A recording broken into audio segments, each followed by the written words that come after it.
The next topic for this chapter development is national development.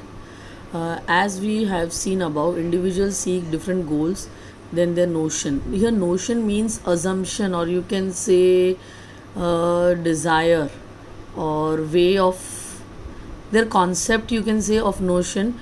So they have a different notion that each country, each individual has a way of thinking, okay, this is done or this is up to the mark, then this is added to the development of the nation. So the notion of national development is also likely to be different because every individual has different way of living.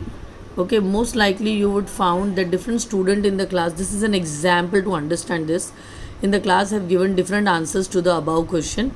In fact, you might yourself think of many different answers and not be too sure of any of this. See, we have seen an example of that farmer and industrialist earlier. Yeah, for industrial, if the dams are built by the government and enough electricity is generated and he is able to produce a lot of and make money and improve his standard of living, then for him the development is that only. So the infrastructure of country is good. And for farmer, if they have check dams or small tank and the irrigation is enough and he can grow more crops, then for him the development. So for every individual, the nation's development, the notion means the concept of thinking the nation's development is different. It is very important to keep in mind that different person could have different as well as conflicting notions of a country. So it's not necessary that every member of the country will think these are the pointers for the development of the nation. Every individual can have a different concept or different pointers to think or judge or look at the development of a country. However, can all the ideas be considered equally important?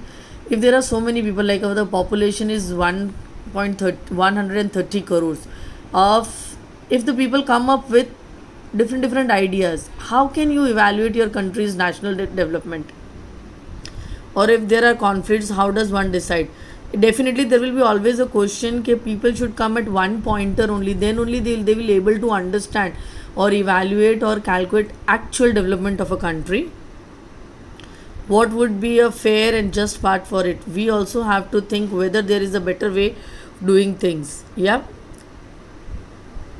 would the idea benefit a large number of the people or only a small group? So national development always should keep in mind whatever is we are calculating, is it covering the large number of people or it is restricted to only a small group of people? National development means thinking about these questions.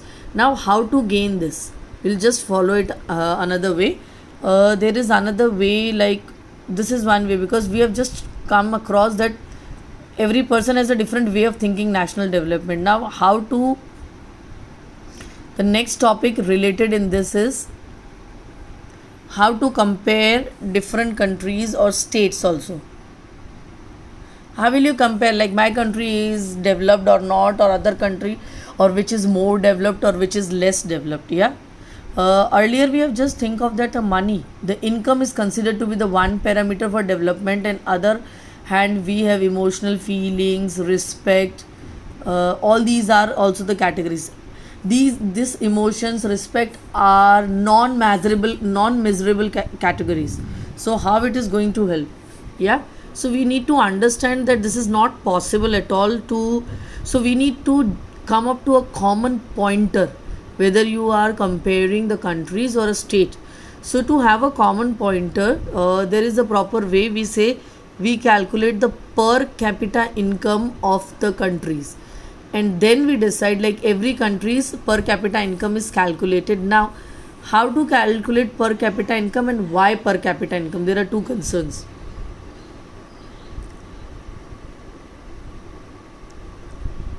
You might ask, if developed country can mean different things, how come some countries are generally called developed and other are called underdeveloped? The parameter, the scale, which scale will help you to measure which is developed and which is underdeveloped? How does you come to that scale? Is that scale very genuine? Can it be reliable? Is it covering all the parameters? These are few things we really need to think. Before we come to this, let us consider another question. We'll just turn back to this.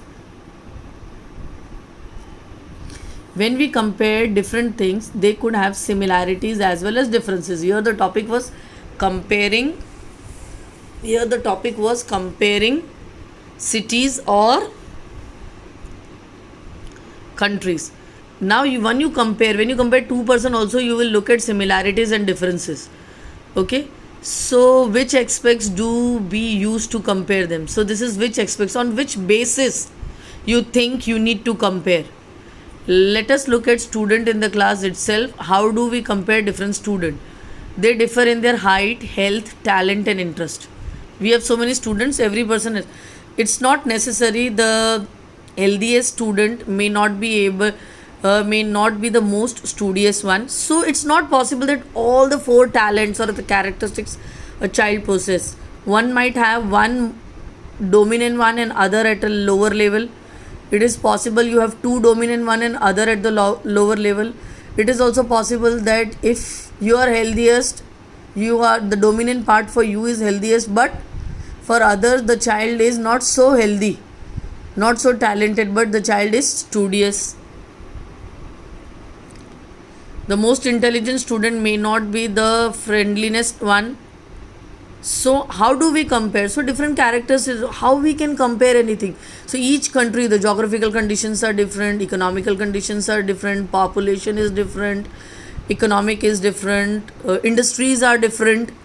So how can we compare a country from other country? That we need to find out.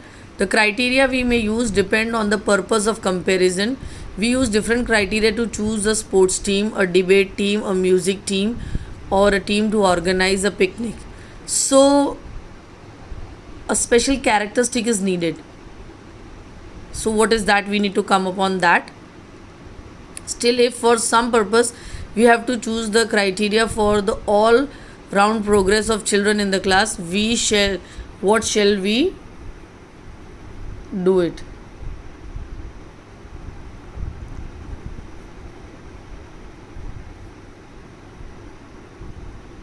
Now we have like, usually we take one or more important characteristics of person and compare them based on these characteristics. Okay, this for comparing countries, in the same way for comparing countries, their income is considered to be one of the most important attributes or characteristics. See, usually we have seen when we compare human being, we take their characteristics. But when it comes to comparing the countries, income is considered to be one of the most important attributes, because we consider that the development of countries mostly reflected with the income level. The countries with the higher income are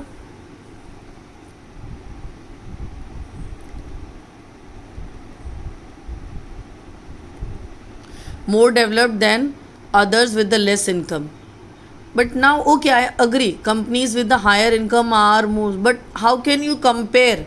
Because I told earlier, geographical condition, economic condition, population, natural resources, okay, education, all these are parameters which help or contribute to the income of the country. This is based on the understanding that more income means more of all things that human being needs.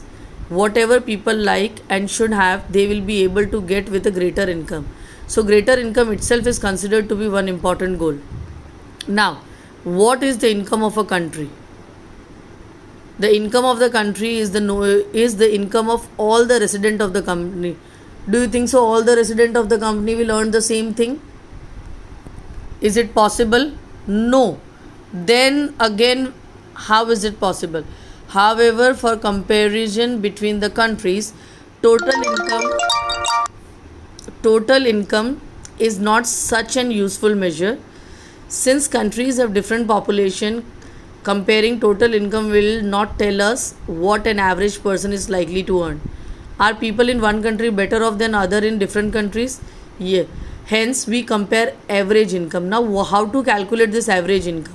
Which is the total income of the country divided by its population. So whatever is the total, means all the sectors, whatever they contributed, that is total income, divided by your number of population will give you average income. The average income is also known as per capita income, and the countries are compared on the basis of per capita income. Here is the data given of 2012. So the countries with per capita income of US dollar 12,660 per annum, means per year, are the rich countries, and those with per capita income of US dollar 1,035 or less are called low income countries. India comes in the category of low middle income countries because its per capita income in 2012 was just US dollar 1530 per annum. Thus rich countries excluding countries of the Middle East are considered to be a developed country. So per capita income is the parameter which is used to calculate about the countries and developed one.